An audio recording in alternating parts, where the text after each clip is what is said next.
बच्चों एक बार फिर से बहुत बहुत स्वागत है आप सभी का आपका अपना ही यूट्यूब चैनल मैं ज़ टारगेट पर। तो प्यारे बच्चों, आज की इस क्लास में हम लोग क्लास 10 के साइंस यानी विज्ञान का काफ़ी महत्वपूर्ण प्रश्नों का वायरल क्वेश्चन पेपर को देखने वाले हैं। और इस वायरल क्वेश्चन पेपर में हम लोग ऐसे ऐसे प्रश्न को देखेंगे जो कि आपके बोर्ड एग्जाम में 100% पूछ ले जाएंगे। तो जितने भी अभ्यर्थी इस बार फाइनल मैट्रिक बोर्ड परीक्षा देने वाले हैं, अगर आप इस क्लास को शुरू से लेकर आखिरी तक देख लेते हैं ना, तो आपके फाइनल मैट्रिक बोर्ड परीक्षा में 100% काफ़ी सारे प्रश्न इसी क्लास से देखने को मिलेगा। इसलिए इस क्लास को बिल्कुल शुरू से लेकर आखिरी तक ज़रूर कीजिएगा प्यारे बच्चों। और जितने भी विद्यार्थी अभी तक इस क्लास को लाइक वगैरह नहीं किए हैं तो फटाफट से क्लास को लाइक कर दीजिएगा। चैनल पर नए हैं तो चैनल को भी सब्सक्राइब करके बेल आइकन को प्रेस करके ऑल पर जरूर सेलेक्ट कर लीजिएगा।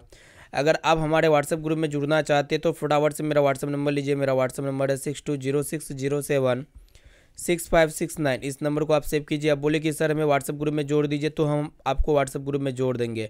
तो चलिए प्यारे बच्चों, फटाफट से क्लास को लाइक कर दीजिएगा। चैनल पर नए हैं तो चैनल को सब्सक्राइब करके बेल आइकन को प्रेस करके ऑल पर जरूर सेलेक्ट कर लीजिएगा। ठीक है, क्लास काफ़ी महत्वपूर्ण होने वाला है। क्लास को अच्छी तरीके से देखते हुए चलिएगा। तो प्यारे बच्चों देखिएगा, यहाँ पे आज का प्रथम प्रश्न जो कि आपके बोर्ड एग्जाम के लिए अत्यंत ही महत्वपूर्ण है। यहाँ पे क्या कराया कि सबसे बड़ा जल संग्रह क्या होता है। काफ़ी महत्वपूर्ण प्रश्न है। आपके बोर्ड एग्जाम में ये प्रश्न गत वर्ष में काफ़ी बार पूछा जा चुका है। ठीक है ना। तो सबसे बड़ा जो जल संग्रह होता है ना प्यारे बच्चों, क्या क्या होता है, महासागर में होता है। यानी कि यहाँ पे ए वाला विकल्प बिल्कुल ही करेक्ट आंसर हो जाएगा। अब देखिए प्यारे बच्चों, आपके एग्जाम में एक प्रश्न ये पूछा जाता है कि भारत का सबसे बड़ा बड़ा बड़ा बांध कौन सा है। भारत का अगर सबसे बड़ा बांध का बात किया जाए तो भारत का जो सबसे बड़ा बांध होता है ना प्यारे बच्चों, भाखरा भाखरा नांगल बांध है। आपको ये भी पता होना चाहिए। और प्यारे बच्चों, ये जो है ना सबसे बड़ा जल संग्रह क्या होता है, महासागर में होता है। आपको पता होना चाहिए। ठीक है। और अगर आपके एग्जाम में एक प्रश्न ये पूछ लिए जाते हैं कि विश्व का सबसे बड़ा महासागर कौन सा होता है, तो प्रशांत महासागर होता है। इसे आपको याद रखना है। अब आइए प्यारे बच्चों देखते हैं, यहाँ पे आपसे पूछा जा रहा है कि निम्न में से किसका उपयोग फल पकाने में किया जाता है। तो प्यारे बच्चों, ये सभी क्या है, पादप हार्मोन है। पादप में 5 प्रकार के हार्मोन पाए जाते हैं: oxygen, cytokine, ethylene, gibberellin, abscisic acid. ये 5 प्रकार के हार्मोन पादप में पाए जाते हैं। तो पादप में जो फल पकाने वाला हार्मोन होते हैं ना, कौन सा हार्मोन होते हैं, इथिलीन होते हैं। आपको ये पता होना चाहिए, आपके एग्जाम में पूछे जाते हैं बच्चों। और इथिलीन किसके रूप में कार्य करता है, ये पौधे के हार्मोन के रूप में कार्य करता है। ठीक है। और फल पकाने पर कौन सी गैस निकलती है बच्चों, तो इथिलीन गैस निकलती है। आपको ये पता होना चाहिए। यानी कि यहाँ पे बी वाला विकल्प बिल्कुल ही करेक्ट आंसर हो जाएगा। अब चलिए बच्चों देखते हैं, यहाँ पे नेक्स्ट क्वेश्चन की तरफ बढ़ चलते हैं। यहाँ पे देखिएगा क्या कराए कि अनुकुंचन गति किस पौधे में होता है। तो अनुकुंचन जो गति होता है बच्चों, यानी कि छूने पर वो तुरंत मुरझा जाती है, तो वो कौन सी गति में होता है, छुई मुई के गति में होता है। मतलब छुई मुई के पौधे में होता है। यहाँ पे जो है ना बी वाला विकल्प बिल्कुल ही करेक्ट आंसर हो जाएगा। यानी कि जो छुई मुई मुई का पौधा है ना बच्चों, इस पौधे में कौन सी गति पाई गई, तो इस पौधे में अनुकुंचन गति पाई गई। आपको पता होना चाहिए। चलिए, और प्यारे बच्चों आपके एग्जाम में एक प्रश्न ये पूछे जाते कि साधारण मटर के पौधे का चयन किसने किया था। तो अगर आपको पता है तो आप हमें कमेंट सेक्शन में जाके जरूर बताइएगा। अब चलिए प्यारे बच्चों देखते हैं, यहाँ पे नेक्स्ट क्वेश्चन की तरफ बढ़ चलते हैं। यहाँ पे देखिएगा प्रश्न ये कराए कि पानी से भरी हुई बाल्टी में रखा हुआ छर मुड़ा हुआ प्रतीत किसके कारण से दिखाई देता है। बहुत ही महत्वपूर्ण प्रश्न है। तो प्यारे बच्चों, पानी में भरी हुई बाल्टी में मुड़ा हुआ जो छर होता है वो प्रतीत होता है, मुड़ा हुआ दिखता है हमको। किसके कारण से दिखता है, तो आपको पता होना चाहिए, प्रकाश के अपवर्तन के कारण से दिखता है। यानी कि यहाँ पे ए वाला विकल्प बिल्कुल ही करेक्ट आंसर हो जाएगा। और प्यारे जो प्रकाश के अपवर्तन के नियम को हम लोग क्या कहते हैं, स्नेल का नियम भी कहते हैं। आपको ये भी पता होना चाहिए, आपके एग्जाम में प्रश्न पूछ लिए आते हैं कि जो प्रकाश का अपवर्तन का नियम होता है उसको हम लोग क्या कहते हैं, स्नेल का नियम भी कहते हैं। और प्यारे बच्चों आपको ये भी पता होना चाहिए, पानी में तैरती हुई वस्तु ऊपर क्यों दिखाई देता है। यहाँ पे एक प्रश्न एगो प्रश्न ये भी पूछ ले आते कि जो पानी में तैरती हुई वस्तु होता है वो ऊपर क्यों दिखाई देता है। तो ये भी प्रकाश के अपवर्तन के कारण से ही दिखाई देता है। ठीक है। और पानी में से भरी हुई बाल्टी में रखा हुआ छड़ जो होते हैं मुड़ा हुआ प्रतीत होता है, किसके कारण से, प्रकाश के अपवर्तन के कारण से ही होते हैं। और पानी में तैरता हुआ वस्तु भी ऊपर क्यों दिखाई देता है, तो प्रकाश के अपवर्तन के कारण से ही दिखाई देता है। ठीक है ना। अब आइए पर बच्चों देखते हैं यहाँ पे अगला प्रश्न क्या कराए कि यहाँ पे आपसे पूछा जा रहा है कि कौन प्राथमिक ऊर्जा नहीं है। तो इनमें से कौन जो है ना प्राथमिक ऊर्जा नहीं है पर बच्चों, तो ये सौर ऊर्जा जो है ना ये प्राथमिक ऊर्जा नहीं है। यानी कि यहाँ पे डी वाला विकल्प बिल्कुल ही करेक्ट आंसर हो जाएगा। ठीक है ना। प्यारे बच्चों आपको ये भी पता होना चाहिए कि जो ऊर्जा का जो स्रोत होता है नवीकरणीय कौन सा है। तो ऊर्जा का स्रोत इनमें से नवीकरणीय कौन सा, अगर आपको पता है तो आप हमें कमेंट सेक्शन में जाके बताइए। नवीकरणीय यहाँ पे आपसे पूछा जा रहा है, तो नवीकरणीय कौन सा हो जाएगा पर बच्चों? सौर ऊर्जा क्या है? ऊर्जा का नवीकरणीय स्रोत है, आपको पता होना चाहिए क्योंकि ये कभी भी समाप्त नहीं होगी। सौर ऊर्जा हो गया, पवन ऊर्जा हो गया, आपको ये चीज़ पता होना चाहिए, ठीक है ना। और प्यारे बच्चों यहाँ पे अगर आपसे पूछा जाए कि मतलब कौन सा ईंधन से सबसे ज़्यादा प्रदूषित होता है, तो ये भी पता होना चाहिए। कोयला से क्या होता है प्यारे बच्चों? सबसे ज़्यादा प्रदूषित होता है, ठीक है। अब आइए प्यारे बच्चों देखते हैं यहाँ पे अगला प्रश्न क्या कर रहा है कि पेड़ पौधे की उम्र का पता लगाया जाता है। तो पेड़ पौधे की जो उम्र होता है उसका पता कैसे लगाया जाता है, आपको ये भी पता होना चाहिए। तो वार्षिक वलयों को गिन करके पता लगाया जाता है, ठीक है ना। और प्यारे बच्चों जो पेड़ पौधे में जल और खनिज लवण जो होते हैं ना, इसका परिवहन किसके द्वारा किया जाता है? तो पेड़ पौधे में जल और खनिज लवण का जो परिवहन किया जाता है जाइलम ऊतक के द्वारा किया जाता है। किसके द्वारा किया जाता है प्यारे बच्चों? जाइलम के द्वारा। और आपके एग्जाम में एक प्रश्न भी पूछे जाते हैं कि पेड़ पौधे में भोजन का परिवहन किसके किसके द्वारा किया जाता है? तो फ्लोएम ऊतक के द्वारा किया जाता है, आपको ये चीज़ पता होना चाहिए। अब चलिए प्यारे बच्चों देखते हैं यहाँ पे अगला प्रश्न है। देखिएगा नेक्स्ट क्वेश्चन क्या कराए कि यहाँ पे आपसे पूछा जा रहा है कि बल का ऐसा मात्रक क्या होता है? तो बल का ऐसा मात्रक क्या होता है प्यारे बच्चों? न्यूटन होता है, आपको ये चीज़ पता होना चाहिए। और ये जो कार्य होता है ना प्यारे बच्चों, कार्य का ऐसा मात्रक क्या होते हैं? जूल होते हैं। कार्य का ऐसा मात्रक क्या होते हैं?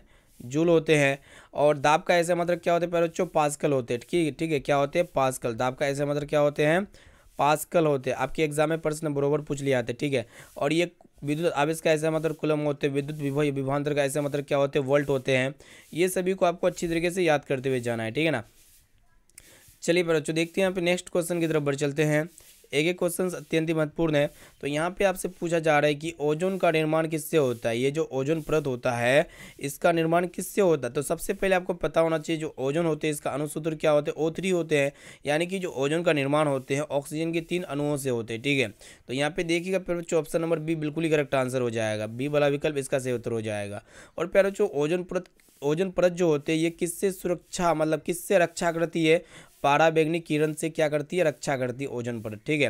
अब आइए देखिए यहाँ पे नेक्स्ट क्वेश्चन क्या कराएगी। यहाँ पे आपसे पूछा जा रहा है कि डीजल का उपयोग होता है। तो डीजल का उपयोग कहाँ पे होता है प्यारे बच्चों? भारी वाहन में, रेल इंजन में, विद्युत उत्पादन में, किस में होता है? तो भारी वाहन और रेल इंजन ये दोनों में होता है डीजल का उपयोग। यानी कि यहाँ पे डी वाला विकल्प बिल्कुल ही करेक्ट आंसर हो जाएगा। अब प्यारे बच्चों आपके एग्जाम में एक प्रश्न ये पूछे आते हैं कि जो सीएनजी होते हैं ना, सीएनजी आपको ये पता होना चाहिए। सीएनजी का फुल फॉर्म क्या होता है? तो कंप्रेस्ड नेचुरल गैस होता है। क्या होता है? Compressed natural gas. इसे आपको याद रखना है, ठीक है। अब चलिए पर बच्चों देखते हैं यहाँ पे नेक्स्ट क्वेश्चन की तरफ बढ़ चलते हैं। आइए देखिए यहाँ पे नेक्स्ट क्वेश्चन यहाँ पे आपसे पूछा जा रहा है, प्रश्न काफ़ी महत्वपूर्ण है कि जीवों में वंशानुगत गुणों का निर्धारण किससे होता है? तो जीवों में वंशानुगत गुणों का जो निर्धारण होता है किसके द्वारा होता है प्यारे बच्चों? आपको पता होना चाहिए जीन के द्वारा, क्रोमोसोम के द्वारा, या फिर डीएनए के द्वारा, या फिर इनमें से कोई नहीं। तो देखिएगा जीव में वंशानुगत गुणों का जो निर्धारण होता है ना किसके द्वारा होता है? जीन के द्वारा होता है। इसे आपको याद रखना है प्यारे बच्चों। यहाँ पे ए वाला विकल्प बिल्कुल ही करेक्ट आंसर हो जाएगा। और प्यारे बच्चों आपके एग्जाम में एक प्रश्न भी पूछ लिया था कि ये डीएनए का फुल फॉर्म क्या होते हैं? आपको पता होना चाहिए प्यारे बच्चों। डीएनए का जो फुल फॉर्म होते क्या होते हैं? डाईऑक्सी राइबो न्यूक्लिक एसिड होते हैं, ठीक है। डाईऑक्सी राइबो न्यूक्लिक एसिड होते हैं। अब आइए प्यारे बच्चों देखते हैं यहाँ पे नेक्स्ट क्वेश्चन यहाँ पे आपसे पूछा जा रहा है कि कौन सा लेंस बीच में पतला तथा किनारे पर मोटा होता है? तो प्यारे बच्चों आपको पता होना चाहिए ये कौन सा लेंस है। यहाँ पे अगर देखा जाए तो बीच में पतला है प्यारे बच्चों, और किनारे पे क्या है? मोटा है। यहाँ पे देखिए बीच में पतला है ना प्यारे बच्चों, दोनों साइड बीच में पतला है, और किनारे पे क्या है प्यारे बच्चों? दोनों साइड मोटा है। तो ये कौन सा लेंस होते हैं प्यारे बच्चों? अवतल लेंस होते हैं। इसे आपको याद होना चाहिए। यहाँ पे बी वाला विकल्प बिल्कुल ही करेक्ट आंसर हो जाएगा। आपके एग्जाम के लिए अत्यंत ही महत्वपूर्ण प्रश्न है, ठीक है ना। बोर्ड एग्जाम में बरोबर पूछ लिया था प्रश्न। और प्यारे बच्चों आपको ये भी पता होना चाहिए जो अवतल लेंस होते हैं ना इसका उपयोग हम लोग किस दोष को ठीक करने के लिए करते हैं? तो निकट दृष्टि दोष से जो पीड़ित व्यक्ति होता है उसको ठीक करने के लिए अवतल लेंस का उपयोग करते हैं। और प्यारे बच्चों जो उत्तल लेंस होते हैं इसका उपयोग किसके लिए किया जाता है? तो इसका उपयोग जो किया जाता है जो भी व्यक्ति दूर दृष्टि दोष से पीड़ित होता है तो उसमें भी किया जाता है।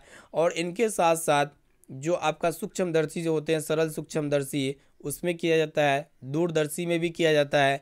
अब आइए पर बच्चों देखते हैं यहाँ पे अगला प्रश्न यहाँ पे आपसे पूछा जा रहा है कि किस प्रतिबिंब को पर्दे पर उतारा जा सकता है। तो प्यारे बच्चों जो वास्तविक प्रतिबिंब होते हैं ना इसको हम लोग पर्दे पर प्राप्त कर सकते हैं या उतार सकते हैं। यानी कि यहाँ पे ए वाला विकल्प बिल्कुल ही करेक्ट आंसर हो जाएगा। आपके एग्जाम में प्रश्न पूछ लिए जाते हैं, ठीक है। और प्यारे बच्चों जो अवतल दर्पण में जो प्रतिबिंब बनता है ना वो कैसा बनता है? आपको ये भी चीज़ पता होना चाहिए, बड़ा वस्तु से बड़ा बनता है, ठीक है। और ये जो काल्पनिक प्रतिबिंब होते हैं ना प्यारे बच्चों, ये हमेशा कैसा होते हैं, सीधा होते, ये भी चीज़ आपको पता होना चाहिए। और वास्तविक प्रतिबिंब हमेशा कैसा होते, उल्टा होते हैं। अब चलिए प्यारे बच्चों देखते हैं यहाँ पे नेक्स्ट क्वेश्चन की तरफ बढ़ चलते हैं। यहाँ पे देखिएगा अगला प्रश्न यहाँ पे आपसे पूछा जा रहा है कि प्रतिबिंब की ऊंचाई तथा वस्तु की ऊंचाई के अनुपात को क्या कहते हैं। बहुत ही महत्वपूर्ण प्रश्न है। तो प्रतिबिंब की ऊंचाई तथा वस्तु की ऊंचाई के अनुपात को आवर्धन कहते हैं, आपको पता होना चाहिए। प्यारे बच्चों आपके एग्जाम में एक प्रश्न ये पूछे जाते हैं, अगर आवर्धन का मान 1 से बड़ा हो तो प्रतिबिंब कैसा होगा। प्यारे बच्चों तो प्रतिबिंब जो होगा ना बड़ा होगा, ठीक है। अगर आवर्धन का मान 1 से बड़ा होगा तो प्रतिबिंब का साइज कैसा होगा, बड़ा होगा। प्यारे बच्चों अगर आवर्धन का मान 1 से छोटा है तो प्रतिबिंब का जो आकार होगा वो कैसा होगा प्यारे बच्चों, छोटा होगा। आपको ये चीज़ पता होना चाहिए, ठीक है। इसको अच्छी तरीके से याद कर लीजिएगा प्यारे बच्चों। अब आइए प्यारे बच्चों देखते हैं यहाँ पे नेक्स्ट क्वेश्चन यहाँ पे आपसे पूछा जा रहा है कि प्रकाश के अपवर्तन के दूसरे नियम को क्या कहते हैं। तो प्रकाश के अपवर्तन के दूसरे नियम को क्या कहते हैं, स्नेल का नियम कहते हैं, ठीक है। स्नेल का नियम क्या होता है प्यारे बच्चों, किसी खास दो माध्यम के लिए आपतन कोण की जया जिसको हम लोग साइन आई कहते हैं तथा अपवर्तन कोण की जया जिसको हम लोग साइन आर कहते हैं, इसका मान जो होते हैं ना प्यारे बच्चों क्या होते हैं, स्थिरांक होते हैं, कांस्टेंट होते हैं, ठीक है ना। ये चीज़ आपको पता होना चाहिए। अब आइए प्यारे बच्चों देखते हैं यहाँ पे नेक्स्ट क्वेश्चन की तरफ बढ़ चलते हैं।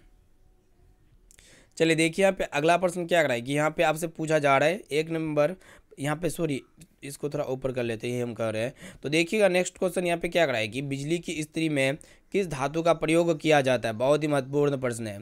तो प्यारे बच्चों बिजली की इस्त्री जो होते हैं ना, इस्त्री जिससे हम लोग कपड़ा को क्या करते हैं, प्रेस करते हैं, तो उसमें किस धातु का प्रयोग किया जाता है। तो प्यारे बच्चों वो जो धातु होते हैं ना, नाइक्रोम धातु का प्रयोग किया जाता है, ठीक है। और प्यारे बच्चों ये नाइक्रोम धातु जो होते हैं किसका मिश्र धातु होते हैं, तो ये निकेल और किसका मिश्र धातु होते हैं प्यारे बच्चों, आपको पता होना चाहिए, निकेल और मयम, ये दोनों धातुओं का क्या होता है, मिश्र धातु होते हैं, आपको पता होना चाहिए।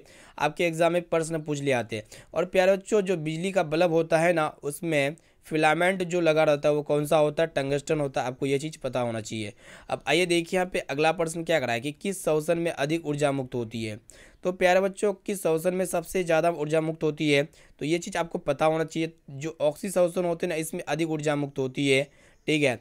बच्चों आपके एग्जाम में एक प्रश्न ये पूछे जाते हैं कि कोशिका का पावर हाउस किसे कहा जाता है। आप हमें कमेंट सेक्शन में जाके बता सकते हैं कोशिका का पावर हाउस किसे कहा जाता है। तो माइटोकॉन्ड्रिया को कोशिका का पावर हाउस कहा जाता है, ठीक है। और प्यारे बच्चों ये जो ऑक्सीशोषण होता है ना, कहाँ पे होता है, यही माइटोकॉन्ड्रिया में होता है, आपको पता ये भी होना चाहिए। अब आइए देखिए यहाँ पे नेक्स्ट क्वेश्चन यहाँ पे आपसे पूछा जा रहा है कि 1 ग्राम सोना से लगभग कितना तार खींचा जा सकता है। बहुत ही महत्वपूर्ण प्रश्न है। तो प्यारे बच्चों आपको पता होना चाहिए 1 ग्राम सोना से लगभग हम लोग कितना किलोमीटर लंबा तार खींच सकते हैं, 2 किलोमीटर लंबा तार खींच सकते हैं, यानी कि यहाँ पे बी वाला विकल्प बिल्कुल ही करेक्ट आंसर हो जाएगा। और प्यारे बच्चों ये सोना का जो परमाणु संख्या होता है कितना होता है, 79 होता है, ये आपको याद होना चाहिए। अब चलिए प्यारे बच्चों देखते हैं यहाँ पे नेक्स्ट क्वेश्चन की तरफ बढ़ चलते हैं। चलिए देखिए यहाँ पे नेक्स्ट क्वेश्चन यहाँ पे आपसे पूछा जा रहा है, प्रश्न क्या कराए कि चुंबकीय क्षेत्र का मान कहाँ अधिक होता है। तो काफ़ी महत्वपूर्ण प्रश्न है। तो प्यारे बच्चों चुंबकीय क्षेत्र का मान कहाँ पे अधिक होता है, ध्रुवों पर चुंबकीय क्षेत्र का मान क्या होता है, सबसे ज़्यादा होता है, सबसे अधिक होता है। और प्यारे बच्चों जो चुंबकीय बल रेखाएं कहाँ सबसे घनी होती है, तो यही चुंबक के ध्रुव पर क्या होती है, चुंबकीय बल रेखाएं सबसे ज़्यादा घनी होती है। और चुंबक में कितने ध्रुव होते हैं, तो 2 ध्रुव होते हैं। अब आइए प्यारे बच्चों देखते हैं यहाँ पे अगला प्रश्न क्या कराए कि दूर बिंदु और निकट बिंदु के बीच की दूरी को क्या कहते हैं। तो दृष्टिप्रास कहते हैं, आपको ये चीज़ पता होना चाहिए, ठीक है। आपके एग्जाम में प्रश्न पूछ ले आते हैं।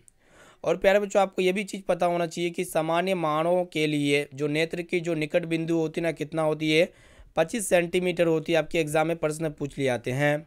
अब आइए प्यारे बच्चों देखते हैं यहाँ पे अगला प्रश्न क्या कराए कि मुंबई हाई क्यों प्रसिद्ध है। तो मुंबई हाई जो है ना प्यारे बच्चों ये क्यों प्रसिद्ध है, तो आपको ये पता होना चाहिए, खनिज तेल के लिए प्रसिद्ध है, यानी कि यहाँ पे सी वाला विकल्प बिल्कुल ही करेक्ट आंसर हो जाएगा, ठीक है। और प्यारे बच्चों भारत में सबसे ज़्यादा पेट्रोलियम कहाँ मिलता है, तो मुंबई में मिलता है, इसलिए मुंबई है क्यों प्रसिद्ध है, खनिज तेल के लिए प्रसिद्ध है। प्यारे बच्चों आपके एग्जाम में एक प्रश्न ये पूछे जाते हैं कि कच्चे तेल का जो शुद्ध करने के लिए कम तकनीक का प्रयोग किया जाता है, कौन सा तकनीक का प्रयोग किया जाता है। प्यारे बच्चों आसवन तकनीक का प्रयोग किया जाता है, ठीक है, आसवन, आपको ये चीज़ पता होना चाहिए, ठीक है। इसको अच्छी तरीके से याद रखिएगा। चलिए देखिए यहाँ पे नेक्स्ट क्वेश्चन यहाँ पे आपसे पूछा जा रहा है कि सूक्ष्मदर्शी में किस लेंस का प्रयोग किया जाता है, ठीक है। तो प्यारे बच्चों जो सरल सूक्ष्मदर्शी होते हैं उसमें किस लेंस का प्रयोग किया जाता है, तो उसमें उत्तल लेंस का उपयोग किया जाता है, यानी कि यहाँ पे बी वाला विकल्प बिल्कुल ही करेक्ट आंसर हो जाएगा। आपके एग्जाम में प्रश्न पूछ लिए आते हैं बोर्ड एग्जाम में, बोर्ड एग्जाम के लिए काफ़ी महत्वपूर्ण प्रश्न है। और प्यारे बच्चों ये जो उत्तल लेंस होते हैं ना, इसमें किस प्रकार का प्रतिबिंब बनता है, तो इसमें जो प्रतिबिंब बनता है प्यारे बच्चों किस प्रकार का बनता है, आपको ये चीज़ पता होना चाहिए। उत्तल लेंस में किस प्रकार का प्रतिबिंब बनता है, वस्तु से छोटा बनता है, ठीक है। सॉरी प्यारे बच्चों, यहाँ पे वस्तु से बड़ा बनता है। उत्तल लेंस है ना, लेंस है, लेंस के किस में बड़ा होगा, उत्तल लेंस में क्या होगा प्यारे बच्चों, वस्तु से बड़ा प्रतिबिंब बनेगा, आपको ये चीज़ पता होना चाहिए। और किस तरह का बनता है प्यारे बच्चों, इसमें वास्तविक बनता है और उल्टा बनता है, ठीक है ना। कैसा बनता है, वास्तविक और उल्टा, इसको अच्छी तरीके से याद रखिएगा। चलिए प्यारे बच्चों देखते हैं यहाँ पे नेक्स्ट क्वेश्चन क्या कराए कि प्रकाश किसी वस्तु मतलब प्रकाश किस वस्तु से टकराकर लौटने की प्रक्रिया को क्या कहते हैं। प्रकाश किसी वस्तु से टकराकर लौटने की प्रक्रिया को क्या कहते हैं, प्रकाश का परावर्तन कहते हैं, आपको पता होना चाहिए प्यारे बच्चों। और प्रकाश का जो परावर्तन का जो पहला नियम होता है वो क्या चीज़ होता है, आपको पता होना चाहिए। प्रकाश का परावर्तन का पहला नियम को हम लोग क्या कहते हैं, ये जो होते हैं ना प्यारे बच्चों, कोण आई जो होते हैं ये कोण आर के बराबर होते हैं, ठीक है। आपको ये चीज़ पता होना चाहिए कि आपतन कोण परावर्तन कोण के बराबर होते हैं। और एक नियम होते हैं प्यारे बच्चों प्रकाश के परावर्तन के, कि मतलब जब भी कोई प्रकाश किरण मतलब क्या होता है कि किसी दर्पण या चिकने सतह से टकराने के बाद पुनः उसी माध्यम में लौट जाती है, तो उसको हम लोग क्या कहते हैं, प्रकाश का परावर्तन कहते हैं। आपको ये चीज़ पता होना चाहिए, ठीक है। और प्रकाश का परावर्तन के कितने नियम होते हैं, तो दो नियम होते हैं। क्या नियम होते हैं प्यारे बच्चों, दो नियम, जिनमें से एक नियम क्या है प्यारे बच्चों, कोण आई जो होते हैं कोण आर के बराबर होते हैं। और दूसरा नियम क्या होता है प्यारे बच्चों, जब भी कोई प्रकाश की किरण मतलब यहाँ पे क्या होती है, दर्पण पर आपतित होती है और ये परावर्तन हो जाती है, ठीक है। और यहाँ पे जो होती है ना प्यारे बच्चों, ये क्या होती है, कोण आई होती है, ये कोण आर होती है, ठीक है। आपको ये चीज़ पता होना चाहिए। यानी कि आपतित किरण, परावर्तित किरण तथा आपतन बिंदु पर डाला गया जो अभिलंब होते हैं, ये तीनों एक ही तल पर होती है। प्रकाश के परावर्तन की पहला नियम होती है, दूसरा नियम होते हैं, ठीक है। चलिए प्यारे बच्चों देखते हैं यहाँ पे नेक्स्ट क्वेश्चन की तरफ बढ़ चलते हैं। यहाँ पे एक एक क्वेश्चन बहुत ही महत्वपूर्ण है, एक भी क्वेश्चन को यहाँ पे हल्के में नहीं लेना है, ठीक है। यहाँ पे आपसे पूछा जा रहा है कि आवृत्ति का ऐसे मतलब क्या होते हैं, तो हर्ट्ज होती है, आपको ये चीज़ पता होना चाहिए, ठीक है। और प्यारे बच्चों आपके एग्जाम में एक प्रश्न ये भी पूछ लिए जाते हैं कि ध्वनि की जो आवृत्ति होती है ना कितनी होती है, ध्वनि की आवृत्ति कितनी होती है, आपके एग्जाम में पूछ लिया जाता है प्रश्न, आपको क्या बोलना पड़ेगा, 20 हर्ट्ज से 20,000 हर्ट्ज तक होती है ध्वनि की आवृत्ति, इसको अच्छी तरीके से याद रखिएगा, ठीक है। चलिए देखिए यहाँ पे नेक्स्ट क्वेश्चन, यहाँ पे आपसे पूछा जा रहा है कि सूर्य में ऊर्जा उत्पन्न कैसे होती है। तो सूर्य में जो ऊर्जा उत्पन्न होती है ना प्यारे बच्चों कैसी होती है, तो आपको पता होना चाहिए नाभिकीय संलयन से होती है। यानी कि यहाँ पे सी वाला विकल्प बिल्कुल ही करेक्ट आंसर हो जाएगा। और प्यारे बच्चों ये जो नाभिकीय संलयन होते हैं ना, इसमें कौन सी गैस जुड़कर ऊर्जा बनती है, तो इसमें जो होती है ना प्यारे हाइड्रोजन और हीलियम, ये दोनों गैस जुड़ करके क्या बनती है प्यारे बच्चों, ऊर्जा बनती है। आपको पता होना चाहिए, आपके एग्जाम में प्रश्न पूछे जाते हैं कि हाइड्रोजन और ये हीलियम दोनों गैस जुड़ करके नाभिकीय संलयन में क्या बनती है प्यारे बच्चों, ऊर्जा बनाती है, ठीक है। इसको अच्छी तरीके से याद रखिएगा। अब चलिए प्यारे बच्चों देखते हैं यहाँ पे नेक्स्ट क्वेश्चन की तरफ बढ़ चलते हैं। देखिएगा नेक्स्ट क्वेश्चन क्या कराए कि वायुमंडल में नाइट्रोजन गैस कितना प्रतिशत पाया जाता है, बहुत ही महत्वपूर्ण प्रश्न है। तो वायुमंडल में जो नाइट्रोजन गैस होता है ना प्यारे बच्चों कितना प्रतिशत पाया जाता है, सबसे ज़्यादा मात्रा में पाई जाने वाली गैस है 78% नाइट्रोजन गैस वायुमंडल में पाई जाती है। अगर आपके एग्जाम में प्रश्न पूछ लिया जाए कि ऑक्सीजन गैस कितना प्रतिशत पाई जाती है, तो लगभग 21% ऑक्सीजन गैस पाई जाती है। और यहाँ पे CO2 गैस भी वायुमंडल में कितना पाई जाती है, मात्र यहाँ पे 0.03% पाई जाती है। ये सब चीज़ को आपको याद रखना है, ठीक है। यहाँ पे एक एक क्वेश्चन काफ़ी महत्वपूर्ण यहाँ पे हम आपको बता रहे हैं, इसलिए क्लास को बिल्कुल आप शुरू से लेकर आखिरी तक ज़रूर कीजिएगा। अगर आप इस क्लास को पूरा देख लेते तो आपके एग्जाम में काफ़ी सारे प्रश्न इसी क्लास से रहने वाला है, 100% मेरा वादा है, गारंटी है, ठीक है। चलिए प्यारे बच्चों देखते हैं यहाँ पे नेक्स्ट क्वेश्चन क्या कराए कि यहाँ पे आपसे पूछा जा रहा है कि शुद्ध जल का pH मान कितना होता है। प्यारे बच्चों बताइए शुद्ध जल का pH मान कितना होता है, जो उदासीन होते हैं शुद्ध जल, इसका pH मान कितना होता है, 7 होता है। आपको ये चीज़ पता होना चाहिए, ठीक है। आपके एग्जाम में प्रश्न पूछ लिया जाता है। और प्यारे बच्चों आपके एग्जाम में एक प्रश्न ये पूछे जाते हैं कि अम्लीय विलयन में किस आयन की प्रधानता होती है। तो अम्लीय विलयन में जो होती है ना प्यारे बच्चों H+ आयन की क्या होती है, प्रधानता होती है, ठीक है। H+ आयन में की क्या होती है, प्रधानता होती है अम्लीय विलयन में। अम्लीय विलयन का बात कर रहे हैं यहाँ पे। अगर आपसे पूछा जाएगा कि क्षारीय विलयन में किस आयन की प्रधानता होती है, क्षारीय विलयन में किस आयन की प्रधानता होती है प्यारे बच्चों, तो यहाँ पे OH-, जिसको हम लोग क्या कहते हैं, हाइड्रोजन ऑक्साइड कहते हैं, ठीक है। इसको अच्छी तरीके से याद रखिएगा। अब आइए प्यारे बच्चों देखते हैं यहाँ पे हाइड्रोजन मतलब क्या कहते हैं इसको, हम लोग बताइए। ये H+ आयन यानी कि हाइड्रोजन आयन, ठीक है। और OH-, ये क्या होते हैं, क्षारीय विलयन में प्रधानता होती है, आपको पता होना चाहिए। चलिए देखिए यहाँ पे नेक्स्ट क्वेश्चन यहाँ पे क्या कराएगी, यदि किसी विलयन में pH मान 0 हो तो उसका विलयन कैसा होगा। बहुत ही सिंपल प्रश्न है प्यारे बच्चों ये प्रश्न, ठीक है। क्या होगा इसका पीएच मान बता सकते हैं आप हमें कमेंट सेक्शन में जा करके। तो देखिएगा किसी भी विलियन में अगर पीएच मान 0 है ना, तो उसका जो अथी होगा क्या बोलता है, उसका वो विलियन किस प्रकृति का होगा, तो अम्लीय प्रकृति का होगा। यानी कि यहाँ पे ए वाला विकल्प बिल्कुल ही करेक्ट आंसर हो जाएगा फिर बच्चों। चलिए देखिए यहाँ पे नेक्स्ट क्वेश्चन यहाँ पे आपसे पूछा जा रहा है कि ऊर्जा का ऐसा मात्रक क्या होता है। तो ऊर्जा का ऐसा मात्रक क्या होते हैं, जूल होते हैं, आपको पता होना चाहिए ये चीज़। और शक्ति का ऐसा मात्रक क्या होता है फिर बच्चों, वाट होते हैं, आपके एग्जाम में प्रश्न पूछ लिए आते हैं, ठीक है। और कार्य का जो भी ऐसे कार्य का भी ऐसे मात्रक क्या होते हैं, जूले होते हैं, इसको भी अच्छी तरीके से याद रखिएगा। यहाँ पे बी वाला विकल्प बिल्कुल ही करेक्ट आंसर हो जाएगा। चलिए देखिए यहाँ पे नेक्स्ट क्वेश्चन यहाँ पे आपसे पूछा जा रहा है कि पीएच स्केल पर 14 क्या प्रदर्शित करता है। विलियन क्या है प्यारे बच्चों, अधिक क्षारीयता है। 14 का मतलब क्या होता है, विलियन क्या है प्यारे बच्चों, अधिक क्षारीयता, यानी कि सबसे अधिक कड़वा है, ठीक है। चलिए प्यारे बच्चों देखिए यहाँ पे नेक्स्ट क्वेश्चन की तरफ बढ़ चलते हैं। चलिए देखिए यहाँ पे नेक्स्ट क्वेश्चन यहाँ पे देखिएगा प्रश्न ये करा है कि आपको बताना है कि आभूषण बनाने वाला सोना हो जो होते हैं ना, कितने कैरेट का होते हैं, 22 कैरेट का होते हैं, ठीक है। ये शुद्ध सोना नहीं होता है। और प्यारे बच्चों जो शुद्ध सोना होता है ना, वो कितने कैरेट का होता है, 24 कैरेट का होता है। कितने कैरेट का होता है शुद्ध सोना, 24 कैरेट का होता है, ठीक है। इससे आभूषण नहीं बनाया जा सकता, आपको ये चीज़ पता होना चाहिए। और प्यारे बच्चों ये जो 22 कैरेट का जो सोना होता है ना, इसमें कितना प्रतिशत शुद्धता पाई जाती है, तो 91.6% क्या पाई जाती है, शुद्धता पाई जाती है।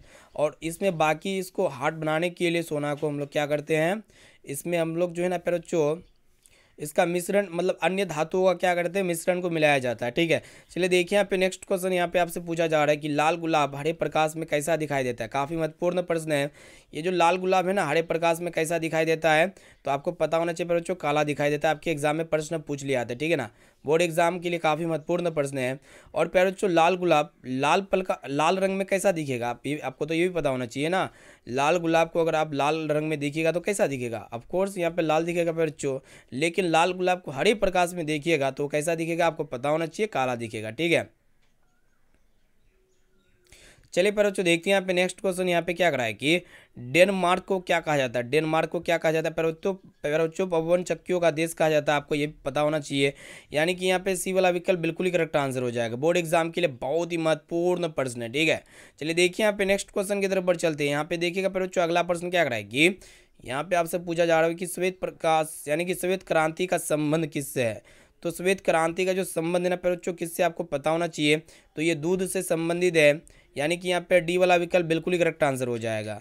और प्यारे बच्चों जो हरित क्रांति है ना, इसका संबंध किससे होते हैं, हरित क्रांति का संबंध गेहूँ उत्पादन से होते हैं, आपको ये चीज़ पता होना चाहिए, ठीक है ना। चलिए और यहाँ पे इतने ही यहाँ पे हम आपको बताते हैं। अगला देखते हैं यहाँ पे अगला प्रश्न क्या करा है कि घेगा किस समुदाय का प्राणी है। तो प्यारे बच्चों ये घेगा जो है ना, किस समुदाय का प्राणी आपको पता होना चाहिए, ये मोलस्का समुदाय का प्राणी आपको पता होना चाहिए, ठीक है। चलिए देखिए यहाँ पे नेक्स्ट क्वेश्चन क्या करा है कि अंगूर में कौन सा अम्ल पाया जाता है, ठीक है। तो प्यारे बच्चों अंगूर में कौन सा अम्ल पाया जाता है, आपको पता होना चाहिए। टार्टरिक अम्ल किसमें पाई जाती है, अंगूर में पाई जाती है। आपके बोर्ड एग्जाम में के लिए काफ़ी महत्वपूर्ण प्रश्न है, ठीक है। और टमाटर में कौन सा अम्ल पाया जाता है, तो ऑक्जेलिक अम्ल पाई जाती है। टमाटर में कौन सा अम्ल पाया जाता है प्यारे बच्चों, ऑक्जेलिक। और नींबू में कौन सा अम्ल पाया जाता है, तो सिट्रिक अम्ल पाया जाता है। नींबू में कौन सा अम्ल पाया जाता है, जितने भी खट्टे फल है, नींबू संतरा मौसमी, उस सब में क्या पाया जाता है, सिट्रिक अम्ल पाया जाता है। और चींटी के जो डंग होते हैं ना, उसमें फॉर्मिक या फिर मेथनोइक अम्ल पाया जाता है, ठीक है। चलिए फिर बच्चों देखते हैं यहाँ पे नेक्स्ट क्वेश्चन की तरफ बढ़ चलते हैं।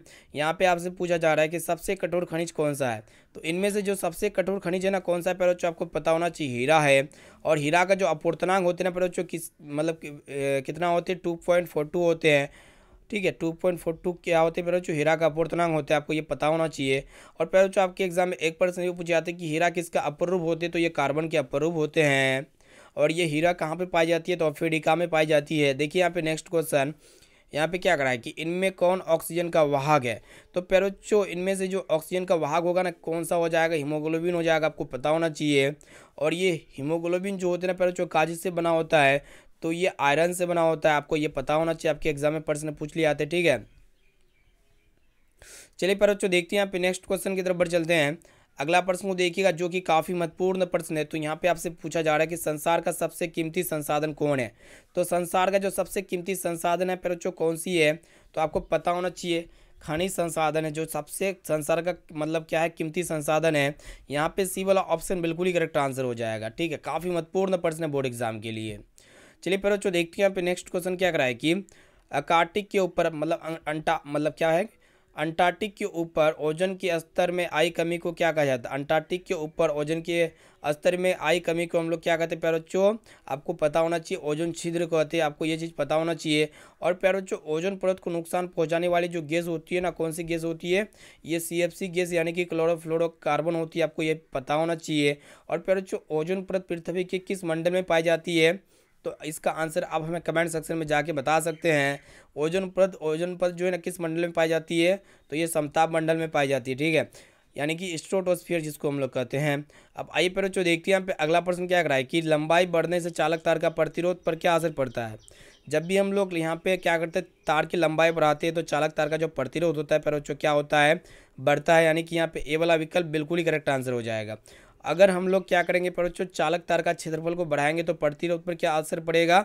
तो घटेगा, इसे भी आपको याद रखना है, ठीक है, इसको भी आपको याद रखना है। तो प्यारे बच्चों, यहाँ पे हम लोग काफ़ी महत्वपूर्ण साइंस का वायरल क्वेश्चन पेपर से जितने भी क्वेश्चंस को यहाँ पे हम लोग इंक्लूड किए थे, ये सभी प्रश्न आपके एग्जाम में 100% पूछे जाने की काफ़ी उम्मीद है।